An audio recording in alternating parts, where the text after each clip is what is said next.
नमस्कार दोस्तों, current affair की सीरीज में ये मेरे नेक्स्ट लेक्चर है। आज हम लोग देखने वाले हैं कि भारत जर्मनी से जो समझौता किए हैं ग्रीन हाइड्रोजन पे वह क्या है।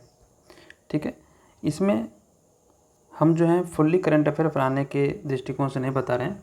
आप लोग को हम बस जो इंग्लिश न्यूज़पेपर के जो भी कीवर्ड्स होते हैं उसके आपके पास रखने का हम प्रयास करते हैं। अभी थोड़ा हम डिटेल जा रहे हैं, लेकिन आगे चल के हम बस कीवर्ड्स पे बात करने वाले हैं, क्योंकि प्रीलिम्स के पॉइंट ऑफ व्यू से कीवर्ड बहुत ही इंपॉर्टेंट हो जाता है। डायरेक्ट सवाल कीवर्ड से पूछे जाते हैं। तो चलिए शुरुआत करते हैं। देखिए, हाल ही में जो प्रधानमंत्री नरेंद्र मोदी जो हैं और जर्मनी के जो चांसलर हैं, जर्मन के चांसलर हैं सोल्ज ने, मतलब ओलाफ सोल्ज ने हरित एवं सतत विकास साझेदारी की स्थापना के लिए संयुक्त घोषणा पर हस्ताक्षर किए हैं। इसका लक्ष्य जो है द्विपक्षीय तथा बहुपक्षीय सहयोग में वृद्धि करना और जलवायु संरक्षण की दिशा में कार्रवाई में तेजी लाना है। ठीक है, देखिए, ग्रीन हाइड्रोजन पर भारत जर्मनी समझौता ग्रीन हाइड्रोजन के उत्पादन, उपयोग, भंडारण व वितरण में सहयोग को मजबूत करने के लिए Indo German green hydrogen task force की स्थापना करेगा। कौन करेगा? तो भारत और जर्मनी मिलकर जो है Indo German hydrogen task force की स्थापना करेगा। ठीक है, केंद्र सरकार अर्थात भारत के जो केंद्र सरकार है, केंद्र सरकार ने वर्ष 2030 तक 5 मिलियन टन हरित हाइड्रोजन उत्पादन क्षमता स्थापित करने का लक्ष्य रखा है। ग्रीन हाइड्रोजन को देखिए, ग्रीन हाइड्रोजन क्या है? ग्रीन हाइड्रोजन को हाइड्रोजन के रूप में परिभाषित किया जाता है जो सौर या पवन ऊर्जा जैसे नवीकरणीय ऊर्जा का उपयोग करके पानी को हाइड्रोजन और ऑक्सीजन में पृथक करके उत्पादित किया जाता है। ठीक है, ध्यान रखेंगे, ग्रीन हाइड्रोजन को हाइड्रोजन के रूप में परिभाषित किया जाता है जो सौर या पवन ऊर्जा जैसे नवीकरणीय ऊर्जा का उपयोग करके पानी को हाइड्रोजन और ऑक्सीजन में पृथक करके उत्पादित किया जाता है। ठीक, नेक्स्ट मेरा है नीतिगत रेपो दर में 40 आधार अंकों की बढ़ोतरी। देखिए, हाल ही में क्या हुआ कि भारतीय रिजर्व बैंक ने नीतिगत रेपो दर में 40 आधार अंकों की बढ़ोतरी की है। इसके साथ ही रेपो दर 4.4% हो गई है। यह वृद्धि तत्काल प्रभाव से लागू हो गई है। वर्तमान आर्थिक स्थिति का आकलन के आधार पर मौद्रिक नीति समिति ने रेपो दर में वृद्धि का निर्णय लिया है। इससे मुद्रास्फीति को अपेक्षित स्तर तक बनाए रखने में मदद मिलेगी। बात करते हैं कि रेपो दर क्या है। रेपो दर वह दर है जिस पर किसी देश का केंद्रीय बैंक अर्थात जो भारत में भारतीय रिजर्व बैंक यह भूमिका निभाती है केंद्रीय बैंक की। तो बात करते हैं कि रेपो दर वह दर है जिस पर किसी देश का केंद्रीय बैंक किसी भी तरह की धनराशि की कमी होने पर वाणिज्यिक बैंक को उधार देती है, वाणिज्यिक बैंकों को धन उधार देती है। इस प्रक्रिया में केंद्रीय बैंक प्रतिभूति खरीदता है। बढ़ी हुई मुद्रास्फीति को कम करने के लिए आगे देखते हैं कि बढ़ी हुई मुद्रास्फीति को कम करने और भू राजनीतिक तनाव के प्रभाव से निपटने के लिए नगद आरक्षित अनुपात CRR नगद आरक्षित अनुपात को 50 आधार अंक बढ़ाकर 4.50% कर दिया गया है। ठीक है, ध्यान रखेंगे। इसमें मेन पॉइंट ये ध्यान रखना है कि मॉनेटरी पॉलिसी कमेटी है, उन्होंने अगर 40 आधार अंकों की बढ़ोतरी की रेपो दर में, तो हमें इस पॉइंट पे ध्यान देना है कि इससे रिलेट करके यूपीएससी प्रीलिम्स में सवाल पूछ सकती है कि रेपो दर क्या है। ठीक है, बाकी अब बेसिक चीज़ें अपने कंटेंट से देख लेंगे, क्या है रेपो दर के प्रभाव क्या होते हैं वो अपने वहाँ से देख लेंगे। बस आपको इस फोकस रखना है कि हमें यहाँ पे क्या देखना है। ठीक है, आगे देखते हैं। नेक्स्ट है वैश्विक मूल्य श्रृंखलाएँ क्या हैं, मतलब कि ग्लोबल वैल्यू चेन्स, इसको बोलते हैं ग्लोबल वैल्यू चेन। देखते हैं कि जो मल्टीनेशनल कंपनी थी, बहुराष्ट्रीय निगमों की तेजी से बढ़ती हुई वैश्विक मूल्य श्रृंखलाएँ जो अंतर्राष्ट्रीय व्यापार पर लगातार हावी होती जा रही है, जिसे भारत जैसी उभरती अर्थव्यवस्थाएं अनदेखा करने का जोखिम नहीं उठा सकता। मतलब उसमें भी भारत को भागीदारी लेनी चाहिए। कहते हैं कि इसमें भारत के MSMEs को वैश्विक मूल्य श्रृंखलाओं में एकीकृत करने के महत्व के बारे में चर्चा की गई। जो भारत के जो MSME है उसमें जो GVCs हैं उसमें जो एकीकृत करने के बारे में चर्चा की गई। ठीक है, आगे देखते हैं क्या है कि वैश्विक मूल्य श्रृंखलाएँ क्या है। देखिए, वैश्विक मूल्य श्रृंखलाएँ अंतर्राष्ट्रीय उत्पादन साझाकरण को संदर्भित करती है, जो ऐसी परिघटना है जहां उत्पादन को विभिन्न देशों में संपन्न गतिविधियों और कार्यों में विभाजित किया जाता है। ठीक, हाल के दशकों में अंतर्राष्ट्रीय व्यापार पर बहुराष्ट्रीय निगमों अर्थात मल्टीनेशनल कंपनी की वैश्विक मूल्य श्रृंखलाओं का वर्चस्व लगातार बढ़ा है। 2/3 से अधिक अंतर्राष्ट्रीय व्यापार अब ऐसे जो वैश्विक मूल्य श्रृंखला के अंतर्गत संपन्न होता है। ठीक है, जो अब जो है ऐसे कैसे, तो मतलब अंतर्राष्ट्रीय बहुराष्ट्रीय कंपनियों के अंतर्गत संपन्न हो रहा है। ठीक, लगातार बढ़ते जीबीसी से प्रेरित अंतर्राष्ट्रीयकरण वैश्विक अर्थव्यवस्था में व्यापार के प्रतिस्पर्धी माहौल को तेजी से बदल रहा है। इसने राष्ट्रीय बाजारों को नए प्रतिस्पर्धियों के लिए खोल दिया है, जिसके परिणाम स्वरूप वृहत एवं लघु दोनों फर्मों के लिए अपार अवसर उत्पन्न हो रहे हैं। देखिए नेक्स्ट है कि क्रॉस कंट्री के अनुमान बताते हैं कि जीबीसी की भागीदारी में यदि 1% की प्रति व्यक्ति आय में, अगर भागीदारी में जीबीसी की भागीदारी में 1% की वृद्धि प्रति व्यक्ति आय में 1% से अधिक की वृद्धि कर सकती है। ध्यान रखना है कि अगर जीबीसी में 1% की वृद्धि होती है तो प्रति व्यक्ति आय में 1% से अधिक की वृद्धि कर सकती है, विशेष रूप से तब जब विभिन्न देश सीमित और उन्नत विनिर्माण में संलग्न हो। ठीक है, नेक्स्ट है आईपीसी की धारा 124 क्लॉज ए। देखिए क्या कहता है आईपीसी की धारा 124 है। देखिए सरकार ने, न्यूज में आखिर क्यों था, सरकार ने राजद्रोह के अपराध से निपटने वाली भारतीय दंड संहिता की धारा 124 की संवैधानिक वैधता को चुनौती देने वाली याचिकाओं पर अपना लिखित जवाब देने के लिए और समय मांगा है।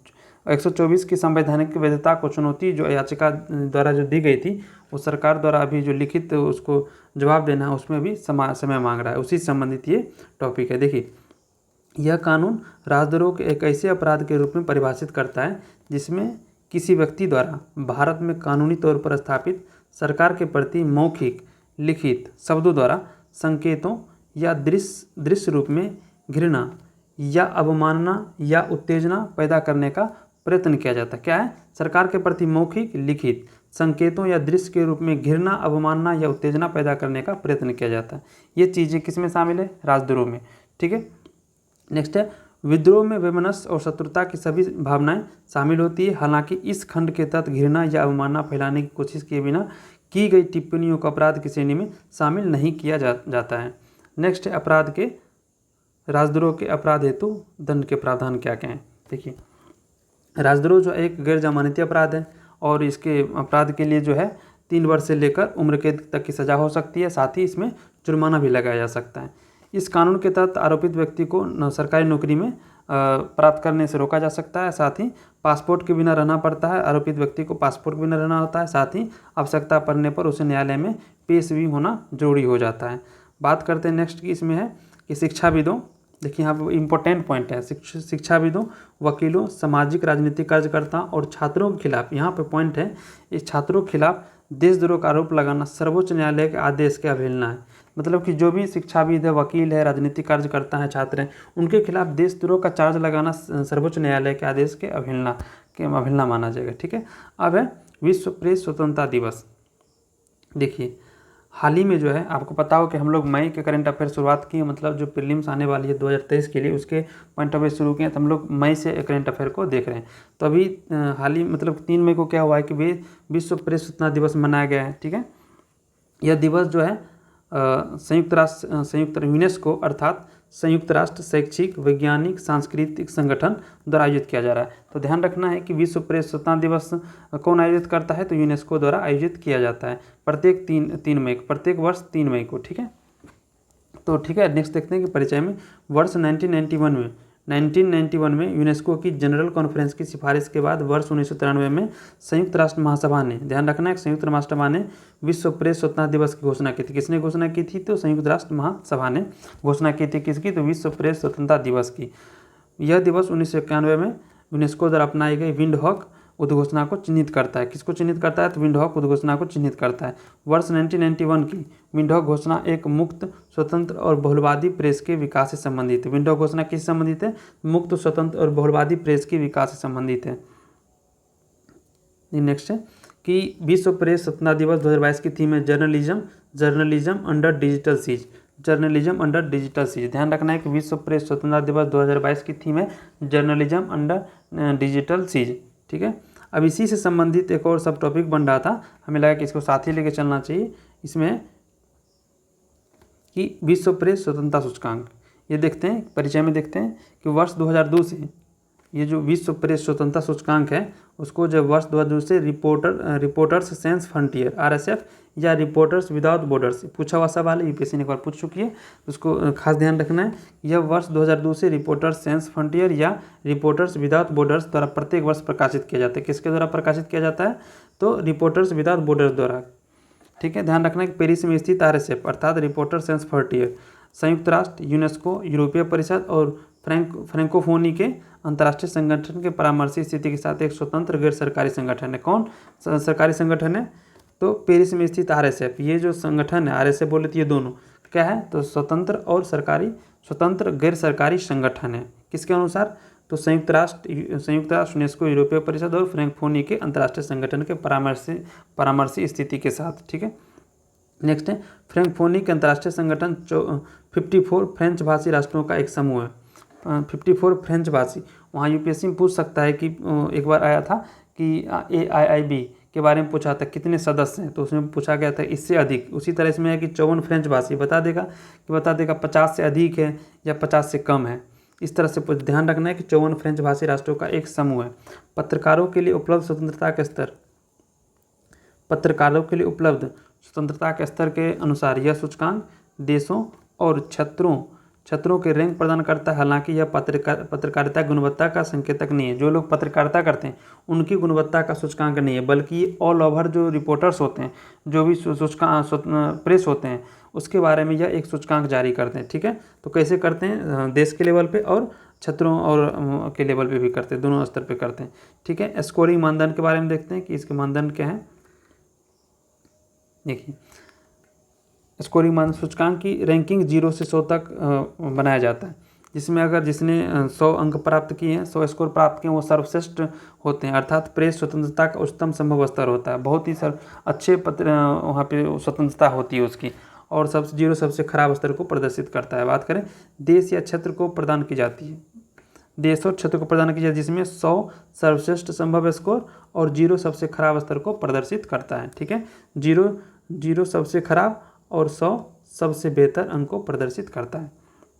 अब इवैल्यूएशन कैसे होता है इसका, मतलब मूल्यांकन का स्टैंडर्ड क्या है उसको देखते हैं।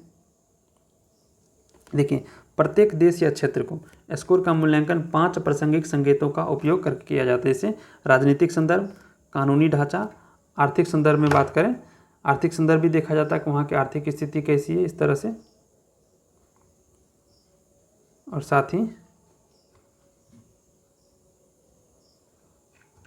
ही जो है सामाजिक और सांस्कृतिक संदर्भ और सुरक्षा भी शामिल है इसमें। ध्यान रखना है कि प्रत्येक देश या क्षेत्र के स्कोर का मूल्यांकन 5 प्रासंगिक संकेतों का उपयोग करके किया जाता है, जिसमें राजनीतिक संदर्भ पहला है, दूसरा है कानूनी ढांचा और तीसरा है आर्थिक संदर्भ, है, और चौथा है सामाजिक सांस्कृतिक संदर्भ, और एक है सुरक्षा है।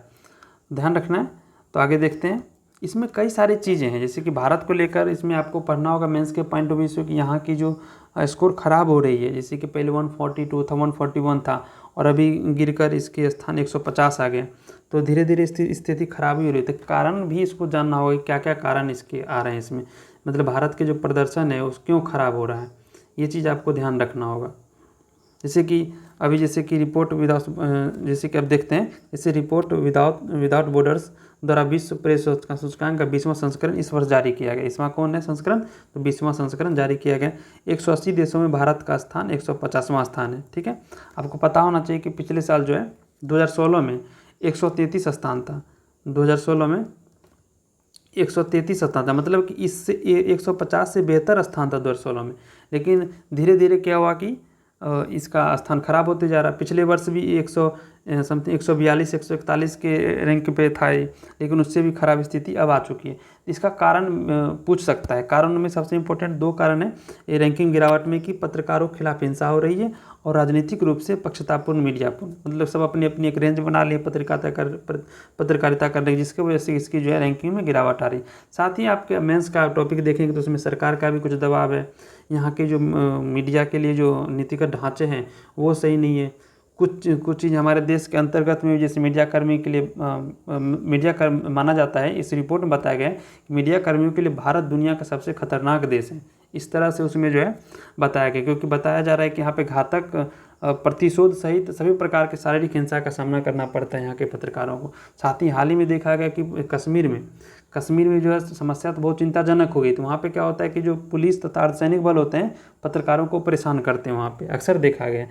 तो ये मेरा कथन नहीं है, ये जो है इस रिपोर्ट का में दिया गया कथन है कि वहाँ पे जो कश्मीर में जो अर्धसैनिक बल और पुलिस जो है पत्रकारों को जबरन परेशान करते हैं वहाँ पे। तो ये सारी चीज़ें मेरा हम जो हैं आप लोग को ये बताने की कोशिश करते हैं कि यूपीएससी के पॉइंट ऑफ व्यू से कौन सारी चीज़ जरूरी है, वो चीज़ आप लोग को देने का प्रयास करते हैं। ठीक है, आज का हमारा सेशन यहीं पे समाप्त होता है। लेकर आएंगे एक नेक्स्ट वीडियो, तब तक के लिए धन्यवाद। आप लोग मेरे चैनल को सब्सक्राइब नहीं किए, सब्सक्राइब कीजिए और शेयर भी कीजिए अपने दोस्तों के बीच।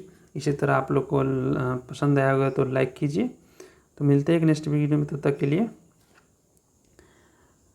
Thank you for watching.